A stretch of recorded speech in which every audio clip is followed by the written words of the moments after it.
नमस्कार फ्रेंड। आज की इस वीडियो में हम बात करेंगे खेतड़ी कस्बे में बने अजीत विवेक राष्ट्रीय संग्रहालय के बारे में, जो स्वामी जी और खेतड़ी के लोकप्रिय राजा अजीत सिंह की यादों को ताज़ा कर देता है। जिस फतेह विलास महल में स्वामी विवेकानंद 3 महीने तक रुके थे, उसी फतेह विलास महल को राजा अजीत सिंह व स्वामी विवेकानंद की यादों को चिरस्थायी बनाने के लिए इसको अजीत विवेक संग्रहालय में तब्दील किया गया है, जो देश ही नहीं विदेशों के पर्यटकों का आकर्षण का केंद्र है। आज से ठीक 126 साल पहले शिकागो विश्व धर्म सम्मेलन से लौटने के बाद स्वामी विवेकानंद के खेतड़ी आगमन की याद में विरासत दिवस भी मनाया गया। इसे भव्य रूप देने के लिए बड़े स्तर पर तैयारियां की गई और अजीत विवेक संग्रहालय पर light, sound and laser show के जरिए स्वामी विवेकानंद का जीवन दिखाया गया, जिसमें खास तौर पर तत्कालीन नरेश अजीत सिंह और स्वामी विवेकानंद की मुलाकात का दृश्य शामिल था। रोशनी में नहाया संग्रहालय अपने अलग ही रूप में नजर आ रहा था। कार्यक्रम का आयोजन रामकृष्ण मिशन, विवेकानंद स्मृति मंदिर व नगरपालिका मंडल खेतड़ी के संयुक्त तत्वाधान में किया गया था। इस मौके पर संगीत नाटक कला एकेडमी जोधपुर के कलाकारों ने लंगा सॉन्ग, चरी नृत्य, भवाई नृत्य, केसरिया बालम, कालबेलिया डांस, घूमर की एक से बढ़कर एक प्रस्तुति दी गई। खेतड़ी से स्वामी विवेकानंद के जुड़ाव को आमजन तक पहुंचाने और इसे पहचान दिलाने के लिए राज्य व केंद्र सरकार के सहयोग से 5 करोड़ रुपए की लागत से स्वामी विवेकानंद राष्ट्रीय संग्रहालय का निर्माण किया गया है। स्वामी विवेकानंद सबसे पहले 7 अगस्त 1891 को खेतड़ी आए थे। दूसरी बार 21 अप्रैल 1893 को खेतड़ी आए। इसके बाद वे शिकागो विश्व धर्म सम्मेलन में गए। वहां से लौटकर 12 दिसंबर 1897 को तीसरी बार खेतड़ी आए थे। खेतड़ी के अजीत विवेक संग्रहालय में अहमदाबाद के राष्ट्रीय डिजाइन संस्थान ने रंग भरे हैं। इसे इस तरह से डिजाइन किया गया है कि ऐतिहासिक महत्व की 150 साल पुरानी हेरिटेज बिल्डिंग फतेह विलास की खूबसूरती और निखरे।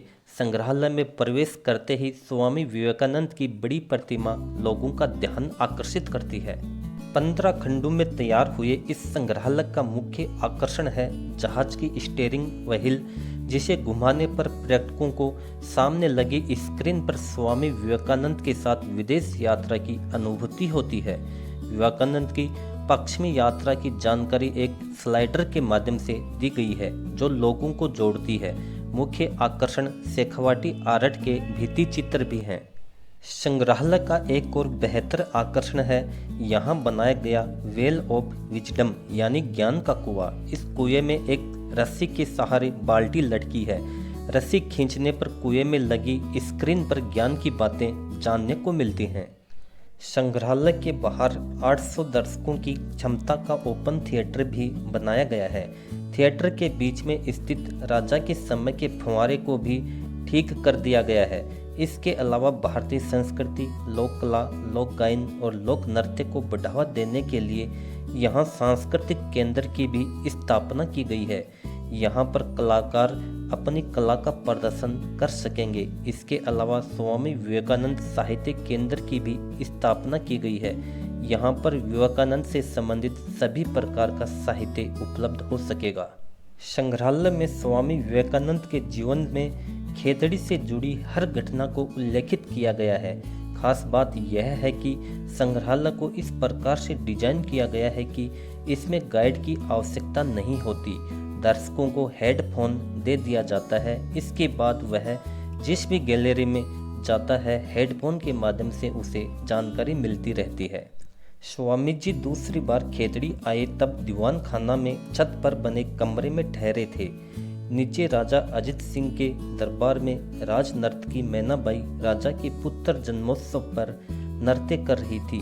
विवेकानंद मैनाबाई को नृत्य करते देखकर वापस जाने लगे। इस पर मैनाबाई ने सूरदास के भजन प्रभु जी मोरे अवगुण चित न धरो गाया तो स्वामी विवेकानंद बड़े प्रभावित हुए और मैनाबाई के चरणों में नमन कर कहा कि माता, मुझसे भूल हुई है, मुझे आज ज्ञान की प्राप्ति हुई है।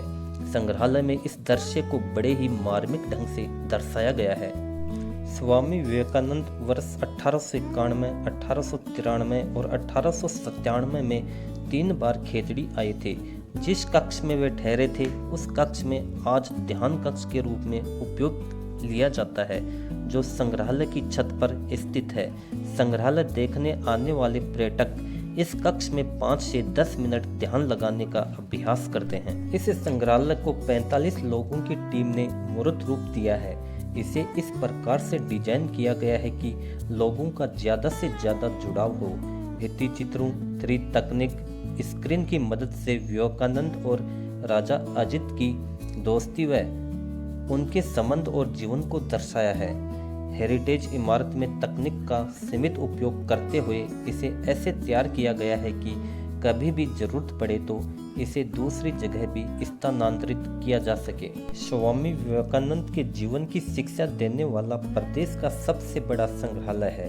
इस संग्रहालय के निर्माण का कार्य वर्ष 2011 में शुरू होकर वर्ष 2017 में पूरा हुआ था। खेतड़ी को स्वामी विवेकानंद नगरी के नाम से भी जाना जाता है। राजा अजित सिंह व स्वामी विवेकानंद की दोस्ती जग जाहिर थी।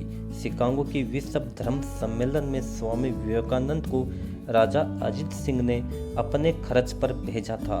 राजा अजित सिंह ने ही नरेंद्र को स्वामी विवेकानंद का नाम दिया था। शिकागो धर्म सम्मेलन में विवेकानंद जो पोशाक पहनकर गए थे वह राजा अजित सिंह ने ही भेंट की थी। जो साफा स्वामी विवेकानंद ने पहना था वह राजस्थानी साफा राजा द्वारा ही दिया गया था। तो दोस्तों, स्वामी विवेकानंद और राजा अजित सिंह की पुरानी यादों को चिरस्थायी बनाने के लिए इस संग्रहालय की ये जानकारी कैसी लगी कमेंट सेक्शन में कमेंट करके ज़रूर बताइएगा। मिलते हैं अगले वीडियो में, तब तक के लिए जय हिंद, जय भारत।